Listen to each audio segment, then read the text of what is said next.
நீங்கள் உண்மைக்கு புறம்பாக, அதாவது அல்லாஹ் இறக்கிய வடிவத்தில் வாழாமல் வேறு வடிவத்தில் வாழ்ந்தாலோ, அல்லது அந்த வழிமுறைப்படியே நீங்கள் போகாமல் இருந்தால், அதாவது இஸ்லாமிய ஆட்சி தப்பாக பண்ணீங்கனாலும் அடி விழுவும், ஆட்சியே பண்ணாமல் இருந்தாலும் என்ன விழுவும்? அடி விழுவும்.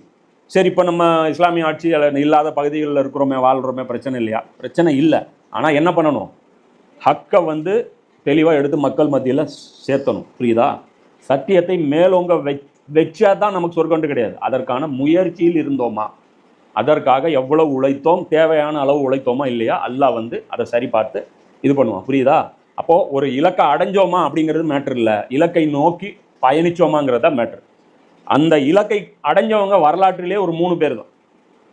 முதல்ல தாவூத் அலைஹிஸ்ஸலாம், அதுக்கப்புறம் சுலைமான் அலைஹிஸ்ஸலாம், அதுக்கப்புறம் நபி ஸல்லல்லாஹு அலைஹி வஸல்லம் அவர்கள். 3 பேர் தான் வாழ்க்கையில் மனித வரலாற்றிலேயே அல்லாஹ் சொன்ன அந்த இலக்கை அடைந்தவர்கள். அப்போ மீதி இருக்கக்கூடிய நபிமார்கள் அதை நோக்கி பயணித்தார்கள், அதிலே வாழ்க்கை அவங்களுக்கு போயிடுச்சு.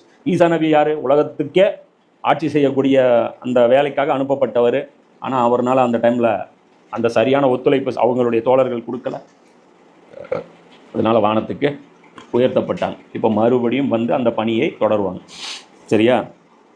அப்போ உலகத்துக்கு என்ன ஆகும்? இந்த சாட்சியம் இப்போ இன்றைக்கி எந்த முஸ்லீம் சமூகம் செய்ய தவறி இருக்கோ அந்த வேலையை ஈசா நபி அவருடைய உம்மத்தை கொண்டு செய்ய வைப்பாங்க. இப்போ அவருடைய உம்மத்தில் முஸ்லீம்களும் கலந்துருவோம். ஆனால் அந்த உம்மத்தை கொண்டு அல்லாஹ் என்ன பண்ணுவான்? வேலை வாங்குவான். வேலை வாங்கி அவங்க இந்த உலகத்துக்கு நீதினா என்னங்கிறது கற்றுக் கொடுப்பாங்க. இறை நம்பிக்கை கொண்டவர்களே, நீங்கள் அல்லாஹ்வின் மீதும் அவனுடைய தூதர் மீதும் அவன் தன்னுடைய தூதர் மீது இறக்கி அருளிய வேதத்தின் மீதும் இதற்கு முன்னால் அவன் இறக்கி வைத்த வேதங்களின் மீதும் நம்பிக்கை கொள்ளுங்கள். அல்லாஹ் மேலே நம்பிக்கை கொள்ளுங்க, ரசூல் மேலே நம்பிக்கை கொள்ளுங்க, அவருடைய கிதாப் மேலே நம்பிக்கை கொள்ளுங்க, அவருக்கு முன்னாடி அருளப்பட்ட கிதாப் மேலேயும் நம்பிக்கை கொள்ளுங்க.